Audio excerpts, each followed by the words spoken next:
So we should probably make a start. So welcome everybody. We're really pleased you've managed to join us on this webinar around supporting women in our communities, very much focused on violence against women and girls. My name is John Hayward Cripps. I'm the Chief Exec of Neighbourhood Watch Network, and this webinar is part of our 16 days of action in line with the UN's Orange the World campaign, very much focusing on looking to end violence against women and girls. As you're probably aware, this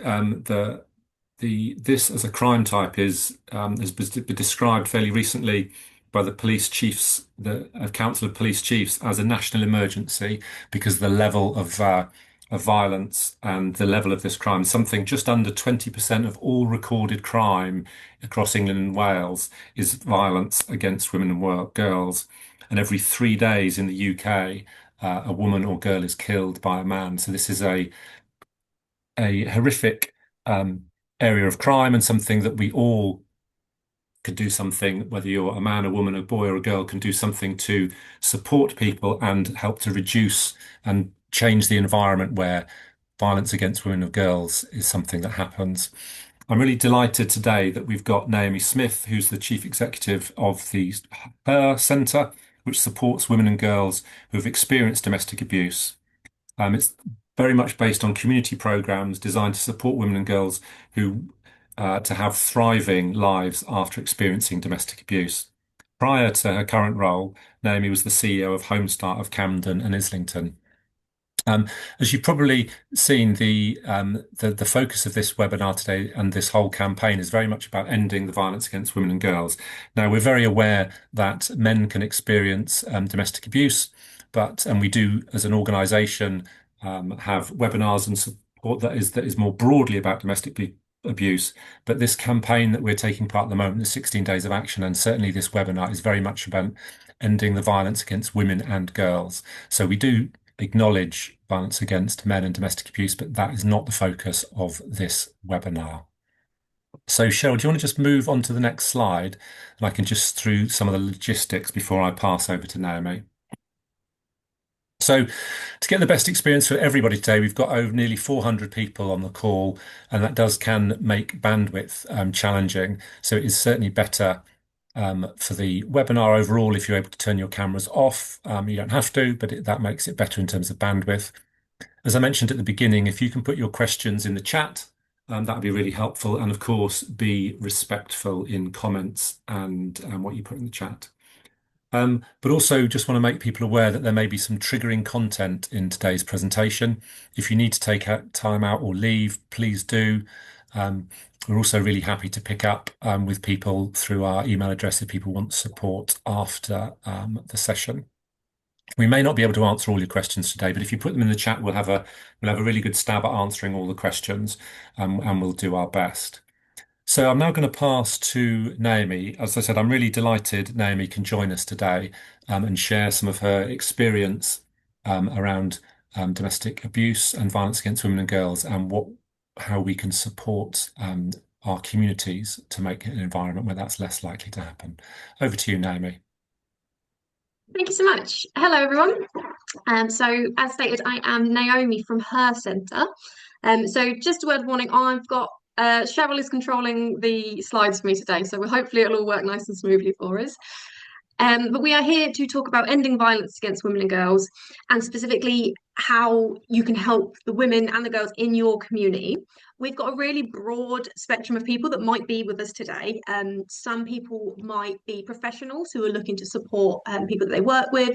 Some people might have concerns about friends or neighbours or anything like that, that you're just looking to kind of know what you can do as just, a caring person. And also some of you may hear some things today that make you question some things about your own relationships. So I think it's really important what John said about finding a space afterwards, just to kind of decompress from this, but also reaching out through the contacts that John mentioned if you do need to. So if we can go on to the next slide. I'll just give you a very brief overview of what we do.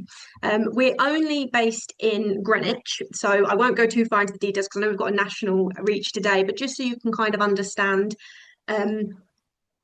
how we are best placed to give this training. We are the IDVA service. So every borough will have one of these, and it is the Independent Domestic Violence Advocate Service. So these are caseworkers who've got a specialist qualification in domestic abuse, and they work one-on-one with anybody who's experiencing it to create safety plans, to help them flee, to provide emotional support. So that's the core of what it is. So wherever you are, there will be a service like ours that you can find.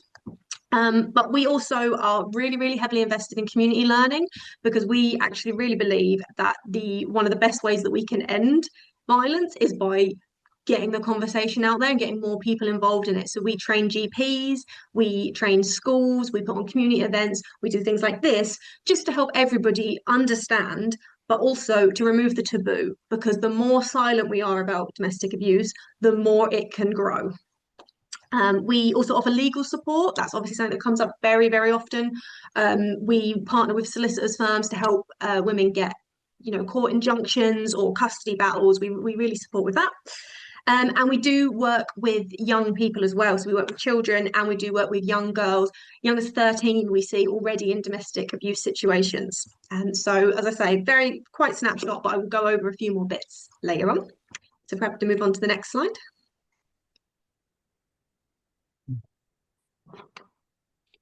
So today I'm going to give quite an overview. Some of it might be stuff you've heard before, some of it might be new to you, but we're going to generally just kind of look at the whole spectrum of what could be domestic abuse. But there is no single case that is the same. Everybody's experience is very different. What we're going to do today is look at a little bit of like the law behind it and a little bit of the trends that we see. But of course, every single experience is very, very unique. So we can move on. The legal definition of domestic abuse now is quite broad. It's got a lot better than it was in past, and it does cover things that we will go into a bit later, like coercive control, and it's not just intimate partners. I think that's one of the myths that we try and bust. Domestic abuse, people think about partners, but it can be family, it can be cousins, it can even be neighbours if they're that close. It's just someone that is in that domestic setting and that is doing it in a way that is an ongoing abuse, as opposed to like an assault or something on the street that's a one-off. It's an ongoing, and it's someone that's in their direct unit. So it can be psychological, physical, sexual, economic, emotional, or coercive. That is not the full list. That is just some of the ones that it gets categorized as under the law. So if we move on to the next one. We had I say new, it's not that new anymore, a new act come out in 2021, which changed how the law works with domestic abuse. And it was a real kind of win in terms of what it added it in. They got the new domestic abuse commissioner to look at the gaps in the system. And now we have these. And it's really important that anybody who, as I say, knows someone who's experienced domestic abuse or works with someone who is, really important to know these things, because it encompasses much more than what people think it can support with. So one of the biggest landmark changes was recognizing children as victims in their own right. So what that means is that if one parent is abusive to another, but they're not directly abusing the child, that child is still a victim of domestic abuse, because they are there, they're feeling it, they're witnessing it, it's going into the sort of their development. We'll talk about ACEs a little bit later, but they are in their own right a victim, and that was a huge change and very, very important. We got a domestic abuse commissioner who is a specific role, who is there to continue these changes and to implement it and to kind of champion on the legal sense of things, the things that survivors need. We got a legal duty on councils to fund support for survivors in safe accommodation. So that's all your refuges, that's services like ours. We got some new criminal offences. I saw someone in the chat already talking about coercive control. Before, I think it was quite hard to prosecute because, of course, if there's no violence and if it's something that's been done through the survivor's actions, it was very hard to prove. I'll go into it a little bit more later, but now it is something that can be taken through the courts. And they banned rough sex as a defense. You can imagine how often this was being used in rape and assault cases. They have now banned that, and it has to go through something else. So we're really, really pleased with that one. And a few other bits that kind of just changed the way that people can access support. So really, really pleased with those. And it's really important. You can find this information anywhere. If you are supporting somebody who sometimes there's a bit of fear about reaching out, to get police support or to go through the courts because they're not sure that they'll be treated well or they'll be able to access what they need. It's really good to go through this and show just how like broad reaching it is now. So if we move on, we'll have a look, first of all, at what makes a healthy relationship. And the reason I've included this is because domestic abuse is very insidious. It is very exceptional circumstance that the abuser will be violent or abusive on the first date. It is a slow burn process that people don't really see coming until it's often too late, and that's because of manipulation. It's because of people being very, very hidden with it. So it's really important to look at what makes a healthy relationship so that we can all understand what isn't a healthy relationship. And this is something I'll do with you today, but it's also something that we explore in a really deep way with children because it's so important for them to know. So healthy relationships is ability to talk through issues, mutual support, a partnership, we often call it, sharing responsibilities as a couple, caring for children as a team, being honest with each other. And we all know sometimes that isn't actually a very easy thing to do.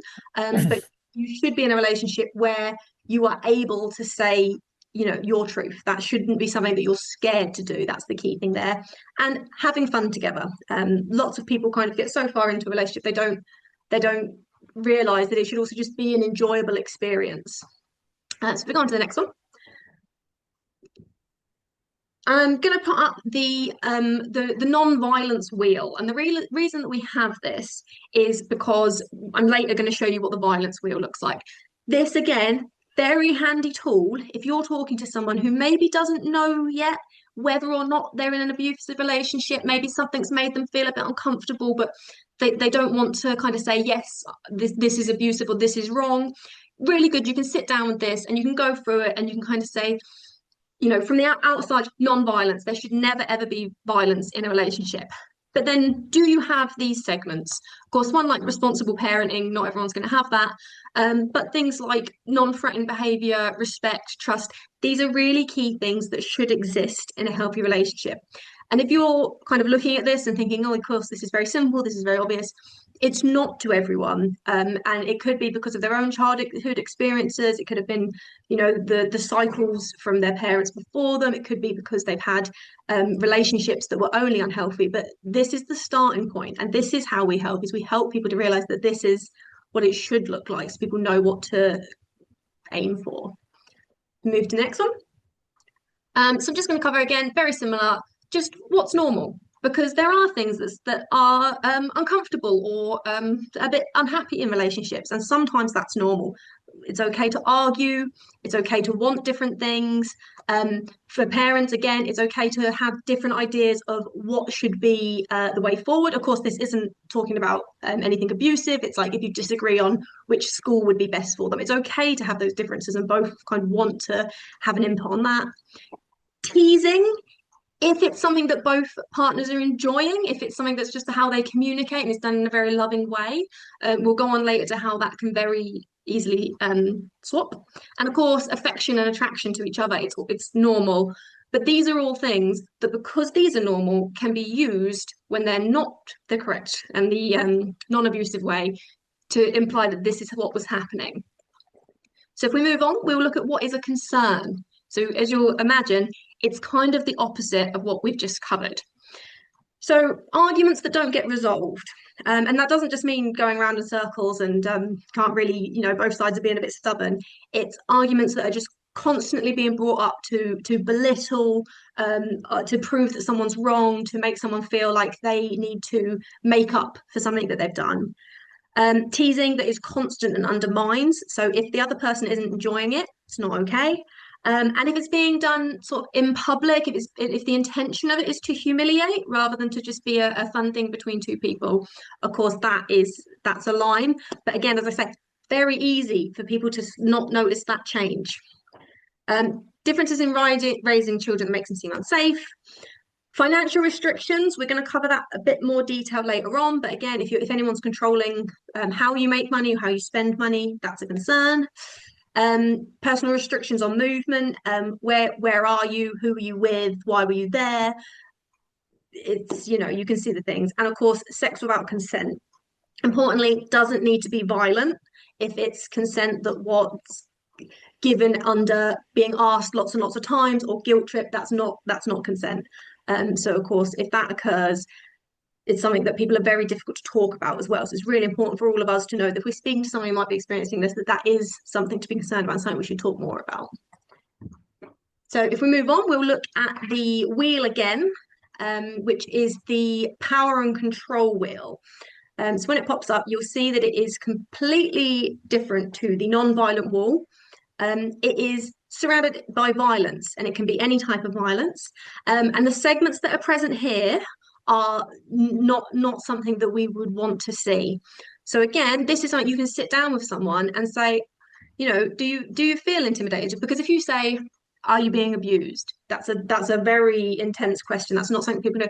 But if you can kind of say, okay, do you identify with any of these? Isolation. Do you ever feel like they've isolated you? It's much easier way to start that. And then people can kind of piece together, oh, there's a few things here, and they can see that it's not a healthy way that they should be, which is also really important because the chances are the perpetrator is telling them that it is the right way and this is how everyone's relationship is. So this is a really nice, clear black and white thing that says, no, it isn't, and you're not deserving what's happening to you. So as I mentioned, I'm going to go into a couple of the things that we've covered. I haven't got long today, so it's not going to be exhaustive, but just to give you a better understanding of one or two areas of abuse, if we're okay to move on to the next one. I want to talk, first of all, about coercive control. So for those of you that don't know the term, it might be brand new to you. It is, I'll read it, is an act of a pattern of acts of assaults, threats, humiliation, intimidation, or other abuse that is used to harm, punish, or frighten the victim. And then you also have under that controlling behavior. So that making someone do something that they don't want to do. And again, it can be done through means of violence, it can be done through threats, it can be done just by creating an atmosphere of like eggshells and they haven't told me to do this, but I know that if I don't, I'm going to have these consequences. That's what kind of comes under it. And as I said, the law is really improving, and you can see a sentence of up to 5 years imprisonment for this. So it is being taken really seriously by the UK court system. And again, as I mentioned at the beginning, it's not just partners. So there is scope to get support wherever this is coming from. One of the things that we do, we work a lot with women who have been abused by their adult children. So they are, they're 20, 30-year-olds, but they are doing abuse to their parent. They are controlling them, they're controlling their finance. And that's a really difficult one to talk about because it's not what people picture. So it's really important across all of these things to just remember that all of this can apply to multiple different types of perpetrator. So we'll move on to economic abuse. Anyone that's been in the industry for a while will know that this used to be referred to as financial abuse, but it was recently brought out that this didn't really cover it enough because it's not just in terms of controlling your money. It's not just, you can't have the money you've earned. It can be a few different ways. So of course, yes, not letting someone have access to their own bank accounts. People work in a job and the perpetrator will make them put their bank details on the starter forms so the money is coming directly to them and then they control it all. But it can also be saying to someone, oh, come on, go and ask your mum, go and ask your mum. And, the survivor may not want to, but feels pressured into doing it. So then they start asking other people for money. It can also be forcing them into crime to get money as well. Hiding financial information. So if you are doing something with the joint funds, or if you're doing yours and not letting the person see. I've seen some cases where people have create a debt, open credit cards, do all sorts in that other person's name. And the survivor had no way of knowing because they were not allowed to see any of the financial information. And stopping them from working or studying. That is very much about keeping hold of control. If somebody gets to go into the office, if somebody goes to get a degree that could lead to better things, perpetrators feel like they're losing that grip on controlling that person, so they do try and block that.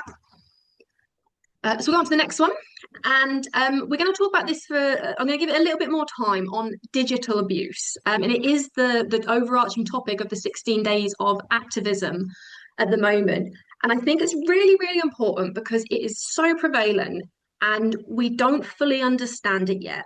And I think that's why it's so important, because until we start to see what's happening, we can't prevent it.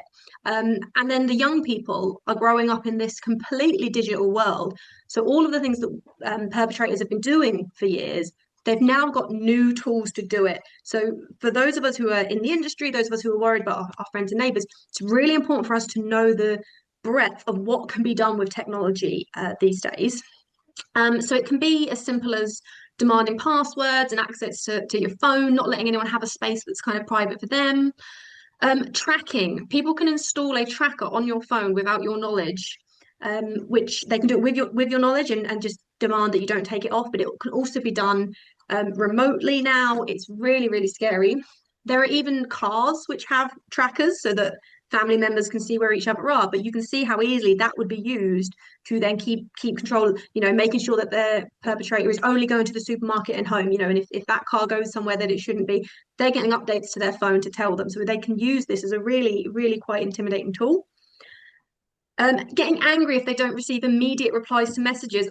Everything's so instant now. And so we see a lot of cases of people getting 100, 200 texts a day. It amounts to harassment, but it's also a case of if you don't reply within 2 minutes, I'm going to come down to your workplace.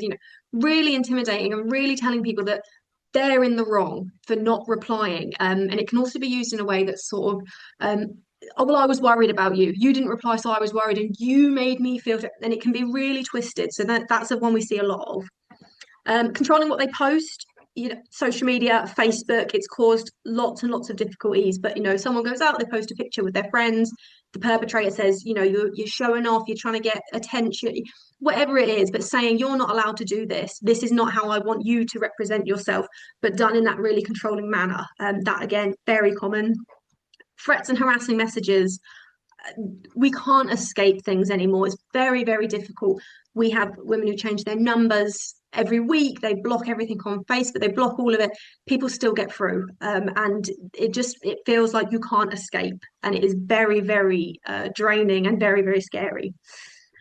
Posting private information. This includes what they call revenge porn, which is sharing intimate pictures that you've either taken consensually or not, but you didn't consent to having them put online. Doing it as a humiliation tactic, doing it to ruin lives is a really, really prevalent thing that's really quite scary again. And then now we're seeing a lot of creating fake personas online. So, putting up, you can create a fake face, and then once the woman has escaped and she's cut all contact, they create a fake persona online and reach out to her as a new person, but then regain that control, find out where the address is. So we all need a little bit of training on how to be more safe online, but it's just really good to see how it's being used. So if we go on to the next slide.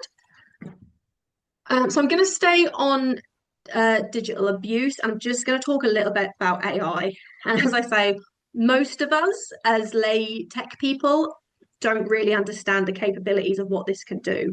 But we are seeing it really rise in being used as a tool for control. So for one thing, we'll probably all use ChatGPT, but you can put into ChatGPT, I want to apologize in a way that makes her forgive me.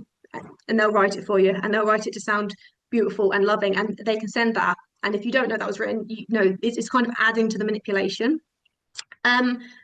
Gaslighting through blame shifting is a really, really tricky one where they can put in ChatGPT and other tools likes to agree with you.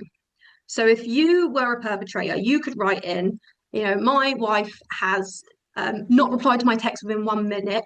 What would this do to my mental health? And ChatGPT is going to agree with you, and it's going to say, yes, that must be very difficult for you, and here are all the reasons why this is not an okay thing to do. So people are actually using it to craft these whole articles on what their victim has done wrong, and pointing to it as a non-biased, well, the AI think agrees with me, but you can manipulate it. You can make it say whatever you want. So it's really making it difficult for survivors to access the information and to know what is okay and what isn't. Impersonating the victim, similar to what I covered before. Justifying their abuse, exact opposite of the other way. It's okay that I did this, isn't it? ChatGPT will find a way to put it in terms that sound less violent or less abusive than they were. And creating fake images. So we talked about sharing images that you have taken.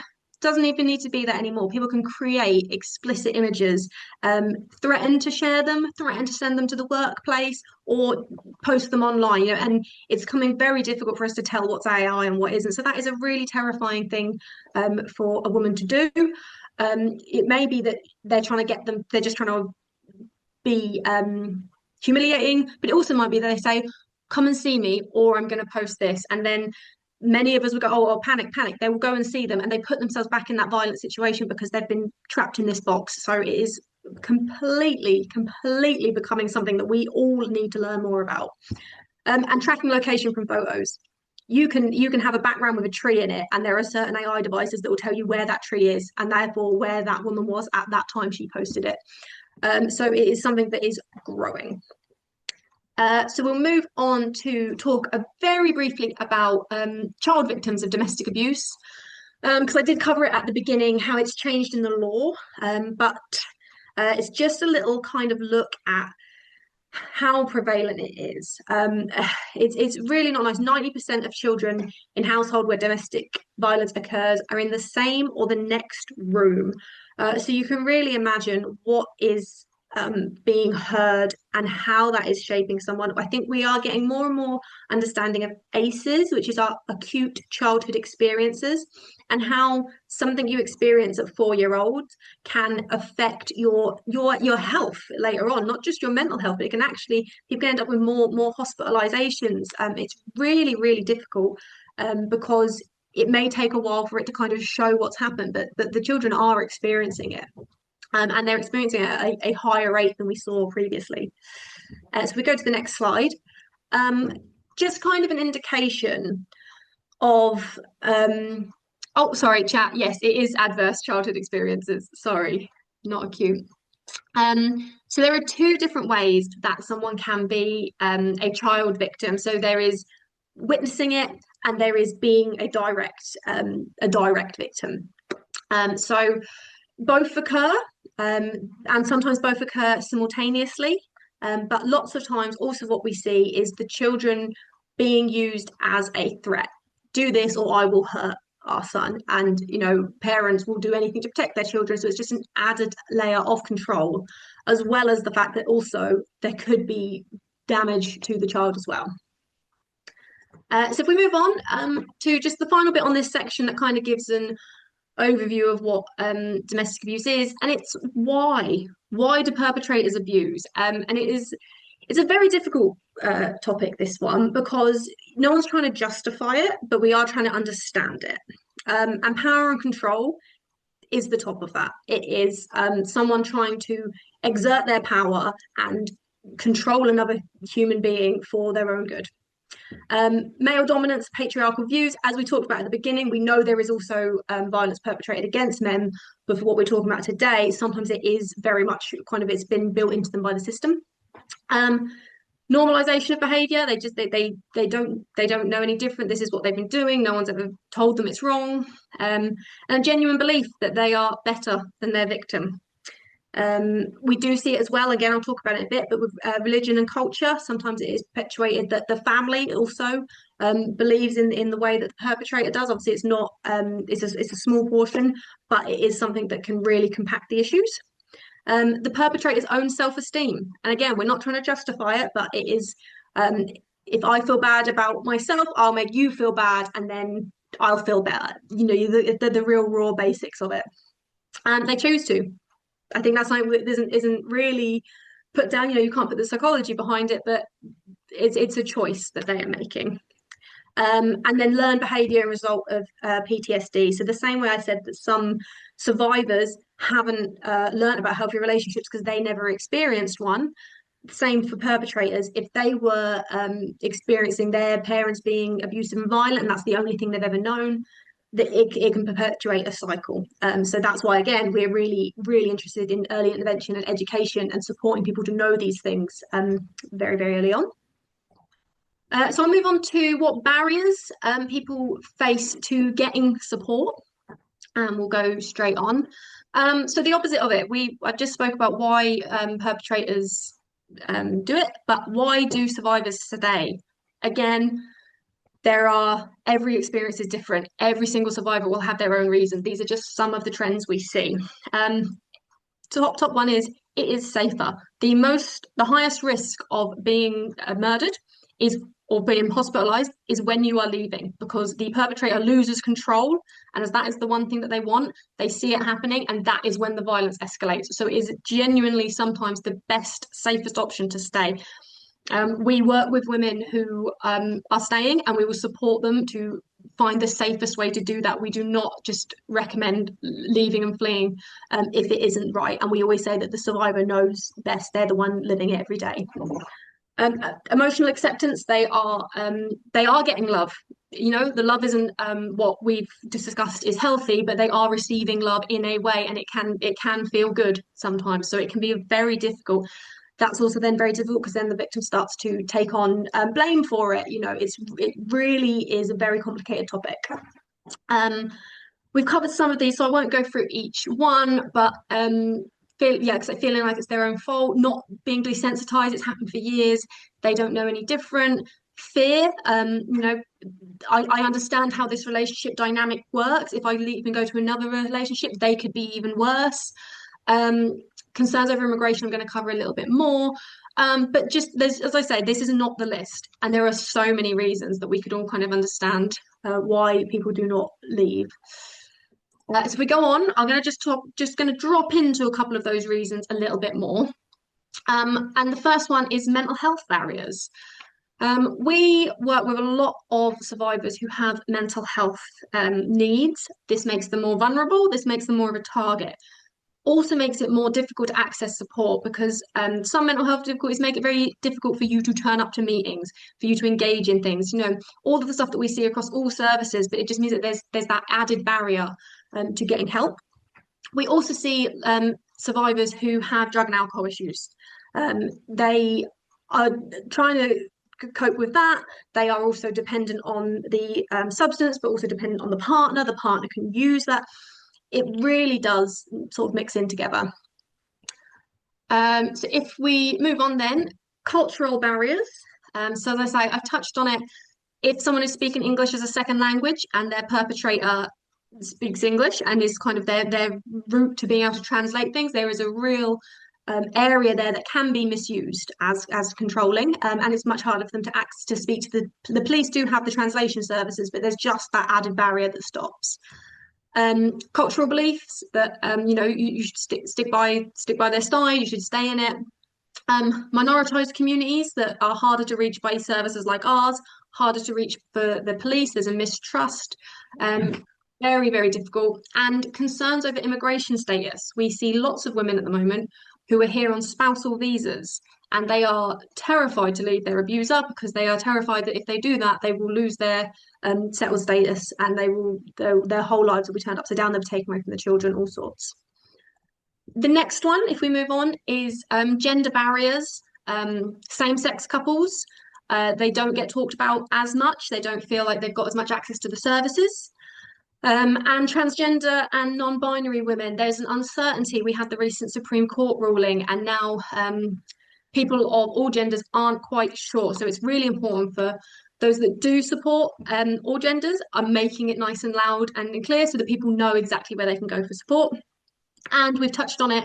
Male victims are less common, but that means that there is more of a stigma. They find it much harder to come forward and say, this is something I'm experiencing. So again, this is why we have the conversations and we make it not taboo and we make sure everyone feels they can talk about it, specifically so anybody can come forward. And then there is also barriers, if we move to the next one, barriers faced by professionals. Um, it's difficult. It's a difficult conversation to have. And sometimes if you push it, the client will disengage. So sometimes we don't have the conversation, and that's a barrier that we all need to work on, and we need to make sure that we find a way to have that conversation in a really safe, supportive way. Services are really overburdened. Sometimes there's no time. If you're somebody's drug misuse key worker and you're working with them on their drug misuse, sometimes you've got a massive caseload and there's no time to sit down and say, oh, so I've noticed this. So it's just about making sure that we all have enough information to, if you don't have the time, to refer to somewhere like us who do, and to kind of do that wraparound service together. And then our final section is about what you can do. So we'll go straight on to the next one, and that is, first, we can be an active bystander. We run active bystander training. This is more about seeing abuse, and it starts with sexual harassment. So you might see it on the tube, you might see it in the workplace, and really what it is about saying something, doing something, not just seeing it and moving past, because the harassment, the small, for want of a better word, things we see lead into the bigger things. So we move to the next one. In our active bystander training, we talk about the 5 Ds. You can distract somebody. This is, of course, is kind of good for if it's on the tube. You can delegate and ask someone to step in if it's happening in the workplace. So you can speak to HR. You don't need to be the person to do it, but you can make sure that somebody knows. You can delay, document, and directly challenge. So very, very important.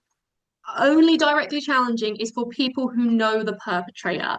That is if you are seeing, your friend doing something that is not healthy, and you feel comfortable and safe to raise it. That is not for seeing people in the street. We, of course, if you see anything happening and there's danger, it's 999 and it's getting professional support.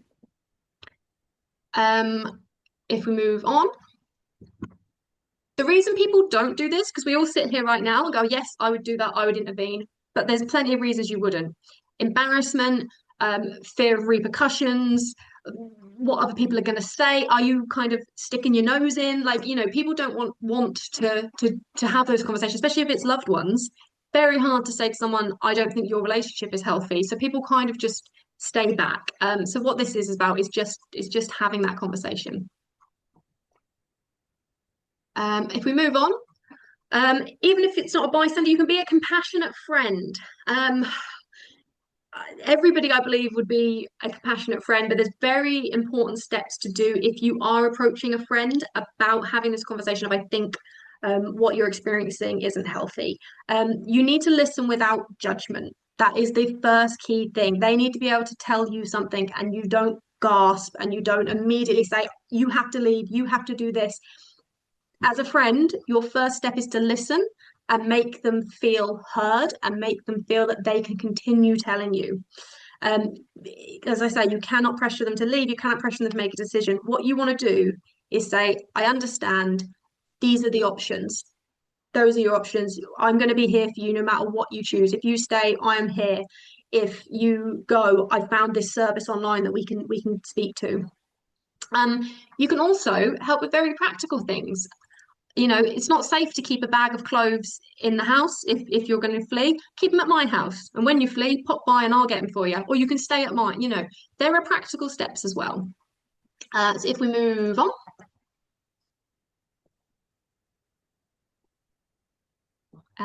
Next up, we're going to talk about being an informed professional. Very similar skill set.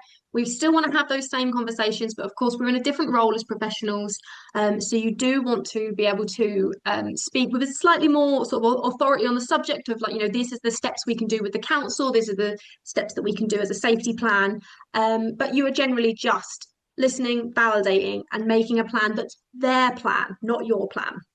And just at the bottom, they've got the dash RIC. That is the risk assessment that any professional can use to assess whether they think it's a domestic abuse situation and should be sort of escalated or reported on. You can get that off Google. It is a publicly available document. If we move on. You can also, familiarise yourself with local services, visit the refuges. This is really, really important. Lots of survivors do not want to go into refuges because there is so much in the news about how they've got cockroaches and they're mouldy and they're not a safe place. It's understandable that people do not want to go. If you go and visit and then you refer someone to that refuge and you can say, oh, do you know, I went, it's really nice, oh, I had a coffee, you can normalize it, you can make them feel more comfortable with it, or maybe they want to visit, maybe take some pictures to show them. But they're just little steps that you can do just to help people break down those barriers. And then if we go through, I've kind of covered that, so we'll jump to the next one, which is being a male ally. I've included this because, again, this is really, really, really important. We don't want it to be a conversation for women. We want this to be a conversation for everybody. It is so important that we speak to young boys about what they're experiencing, that we speak to men and male support workers and men in our lives and include them in the conversation, because otherwise it can feel very othering. And we want this to be something that we actually work to a solution towards all together. So there's White Ribbon Day, which we just had, which is a national day for men to kind of come out and do events and to speak up and say that, I stand with women who've experienced violence. And then if we just move on, so my final thought is, which we hear a lot, domestic abuse is everybody's business. So I don't know everybody's story today, but whoever we are, it's really important that we are all working together. So thank you very much. I've put my details up. Feel free to reach out if you are interested in doing anything. We're based in Greenwich. But thank you very much for listening today. Thanks, Naomi. That was fantastic. It's really so much information. I think you've managed to cram an awful lot into not very long, and I'm sure you probably need a glass of water, I'd imagine, after the speed you went through. You can see through the hands on the left, so that it's been really well received, which I think is fantastic. We had a few people go and they left in the chat saying that they had to go for various reasons, but very positive about what you were saying and the information and how much we all can learn and kind of do. We've had, I mean, I think some of the things that have just came out in the chat were around what you were saying about AI and how that can be used, and it's kind of it generally wanting to agree with the person or be nice back to the person that's asking it questions, so you ask it more questions. But I think that was really interesting. I think as is there were a few comments as well about making sure that, and I think you covered this in some ways, that people might have missed it in terms of this affecting girls under 16 as well, all people under 16, but affecting girls as well. It's not just being about adults. There were a few questions. If you're okay, if you've recovered, I can ask you if you're able to ask some of the questions. I mean, there was a couple of questions around, and you did mention this briefly, around children witnessing domestic abuse and therefore that as a process becoming normalizing for those young people. So I just wondered if you could just sort of add that, because it did come up a couple of times. I mean, I know you covered it a bit, but if you could just say a bit more, that would be great.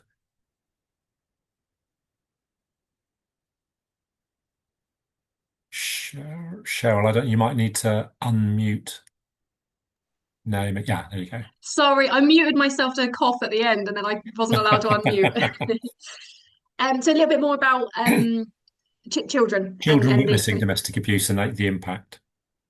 yeah, so the impact is really, really interesting and really broad. I covered quite a bit about there about how it can kind of create a cycle, but it can also just create a very anxious individual, especially for the children that were, so we say, in the next room, but not necessarily a direct victim. They grow up just waiting for the next thing to happen, waiting for the loud noise, which can be really, really a difficult way to kind of move through life. But you also see it that if abuse was normal and chaos was normal, you get a lot of kind of what we would have previously called self-sabotage. If things are going well, that it doesn't feel right because that wasn't normal, so that then they can kind of create a more difficult situation. we've been doing some really lovely work at the moment with teenagers, talking about it and about, the online world that we're seeing at the moment, and some of this stuff with, the negative views and these podcasts that are sometimes not quite right. And we went to speak to young people about it and sort of say, oh, is this and they, from what we've seen, are very aware in a way that we weren't. So I think what is quite good is that the slightly older young people, the teenagers, have a better understanding of like outside forces influencing them. So we're really hoping that with, again, more work, people will be able to kind of find a way out, if that makes sense. It does, yeah. No, I think that's really interesting about people, the importance of enabling children to be able to self-manage and Mm, be inquisitive and questioning rather than accepting yeah. of information. I think that's really helpful. We had we had quite a few comments around sort of failures of the statutory sector, whether that's the court system, whether that's the police. And I know the police have acknowledged that, that the services that women have received have been at best a patchwork from good Mm, to very poor. But I guess there's also things around the kind of delays in the court system, and the way the court system operates is very adversarial. I mean, I don't know if you want to make any comment just around the kind of I think most of the statutory sector have acknowledged failings in terms of domestic abuse yeah. and violence against women in the world, but are also working hard to try and improve. It is, and I think, like most things, it's a funding issue. And if the statutory servers don't have the means to do what's needed, it's a very difficult situation. We're seeing less money come into the sector and higher cases of domestic abuse. So it's not matching up, and something quite drastic needs to be done. Yeah, no, completely. I mean, kind of vaguely connected, a financial issue. There was a question came up around whether there's financial support available to women at the point of departure from a domestic abuse environment. So I just wondered if you had comment about that. There is, but it will be different depending on where you are in the country. So it's really important just to kind of find, like I say, find your IDVA service, and see if you can speak to them about what it is. Because some places there is actual, the local authority can provide some financial support as part of the package, especially if them is the housing team help move them. In other areas, if they don't have the budget for that, there are charities that are there as a kind of a wraparound service that can provide it as well. Yeah, thank you. One of the other questions is around a query about what exactly IDVAs do and whether IDVA services were available across England and Wales. Yeah, so it was it's quite different what they do. But the main thing is that they are kind of they're the communication point for a survivor. They've got all of the training on being very discreet, knowing, not to make a phone call and say, "Hi, I'm calling from the domestic abuse service." Like it's simple things like that. That if we're not directly an IDVA, you're busy, you forget, you do things. So they're really on it with the discretion. Um, the key thing is safety. We're the high risk service, so we've got 48 hours between a referral that we will be on the phone with a survivor, helping them make their situation safer, however that looks. A lot of the time, it's a safety plan in terms of who are you going to call and where are you going to go. A lot of time it's making the house safer. So if you get trapped in the bathroom and you've not got your phone, what are you going to do? How are we, and it's just talking through it and helping them to kind of prepare. But also a lot of what I spoke about at the beginning there, where people don't know that what's happened to them is abuse, is helping them come to terms with that, helping them to understand it. And then being able to refer on to the kind of the longer term services, that are more about, sort of less about safety and more about kind of a general coming back together. Thanks, Naomi. Yeah, that's really helpful. One of the other, I guess, kind of technical questions was just around a couple of people had mentioned MARACs in the chat, and I just wondered if you could just talk a little bit through what a MARAC is and does. Yes, don't make me remember what the acronym stands for. Multi-Agency Risk Assessment Committee, I I think think. that's spot on. We go to a lot of them. I've been calling it MARAC for so long. So it is a very, very useful way to make sure that the statutory services are doing the best they can for each individual. So we have them every other week in Greenwich, but again, it'll be different depending on where you are. And it is led by the Community Safety and the Violence Against Women team at the local authority, but the police are there. We are there as the IDVA service, and then other services can come in. So we will hear a case, and it's all done very, very confidentially. But we will be able to say, this person's been referred to us for domestic abuse. Does anyone know them? And then, the local mind will say, yes, they're actually accessing support with us. And then someone can say, we're working with the perpetrator. And that way things don't get missed. And that's really important because I think in the past, everyone was working individually with their cases and it wasn't a unit. It means that we can spot the high risk as soon as possible. And it means that we can all work together and there's like a flow through. The police may turn up at a situation. They will refer it to Marek, where the council hold it. They will give it to us. We will support them to get to safety, and then we will refer on once that safety's kind of got to a medium risk. Thank you, Naomi. I've got just a few more questions. I guess there's a question which you may be able to answer, I don't know, but there was some questions around either support and I guess programs that are available for abusers. So there's obviously not your field, but I imagine you know something about it. Yeah, I find it a very interesting topic because it's something that people have tried to do a few times, but it's always a very difficult conversation because, as I said during the talk there, people don't want to kind of justify it, but by understanding it and supporting people to change their behavior, I think it could really, really work. But it needs to be done in a way that is really impactful and not just kind of almost teaching a perpetrator what to avoid getting spotted, but there are some really good programs out there, and I know that probation do one as well, which can be quite good. That's difficult because you kind of, if you haven't opted into it, it's not the same as kind of turning up to a course that you want to go to. But there are like charities and localized versions as well that can provide counselling, that can do group sessions, that can do a bit like we do with the young boys, having a conversation, but you're not going to be shut down. Let's talk about it. Let's, what made you angry that day, but you're not going to be shut down and demonized. We're going to actually bring it into the room. So very interesting work that's being done there. But as you say, it's not our field. Yeah, no, thank you, Naomi. That's great. There was a couple of questions around, particularly around coercive and controlling behaviour and how that can potentially involve children. So a perpetrator may not need to do all the controlling and coercive behaviour, but if their influence is such, and then kind of using children or to kind of perpetuate that environment. Yeah. There is a short film called The Timekeeper, which I think you can find on YouTube, made by one of the local authorities that covers this.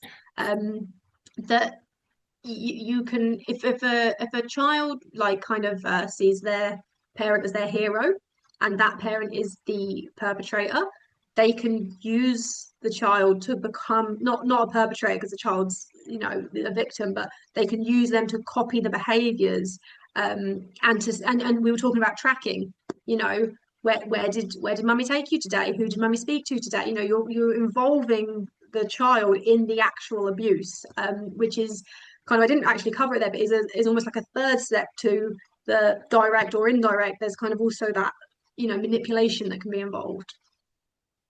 Yeah, no, that was kind of where the question was kind of going around children being used to, Mm, who are, I don't know, who have terribly missed mummy, and so they're kind of perpetually kind of wanting them to come back, not, and therefore that but that's, as you say, that's a kind of perpetuating an environment, not a healthy one.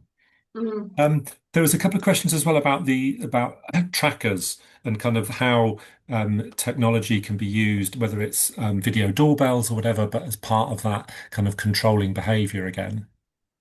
Well, video doorbells are a bit of a double-edged sword because Yeah, we use them, we have yeah, them yeah, out. yeah, They're a really useful tool for if yeah. you have a court injunction against your perpetrator that says that they are not allowed to turn up at your property.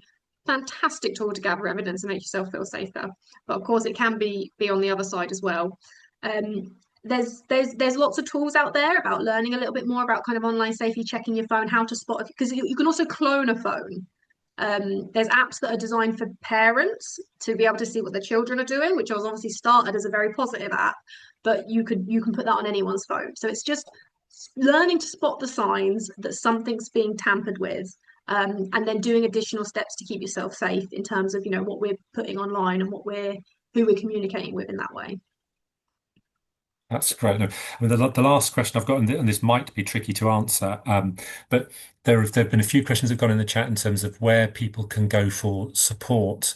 This is people sharing their own experience, and obviously, I know you're very much a Greenwich-based Yeah. service, and obviously, this video has gone out. I mean, it's from York, Carnarvonshire, and various across England and Wales. So if you've got an easy kind of thought about an obvious place to go that has some national coverage, or whether it's about contacting local services. Yeah, there's national. So there's what I call the big guys. There's refuges and sorry, refuge and solace and NCDVO that have national reach. But to be honest, Google is your friend in this situation. Find what's going on in your area. Of course, do it safely. If you are being tracked, if someone's checking your history, that can be very difficult. So if you can't do that, go to a community space, go to a community center, see if they can recommend something in person. But yeah, I would say try to do the research, because the national ones may not be what you need. So if you want something a bit more like sort of one-to-one, it's just sort of getting out there and finding the safe way to find that information for wherever you are. Thanks, Naomi. That's really helpful. I would just really like to thank you. I think it's been really interesting, given that I've worked a bit in this field for some time. It's still lots of stuff that was really interesting and made me think. So I think that's been really helpful.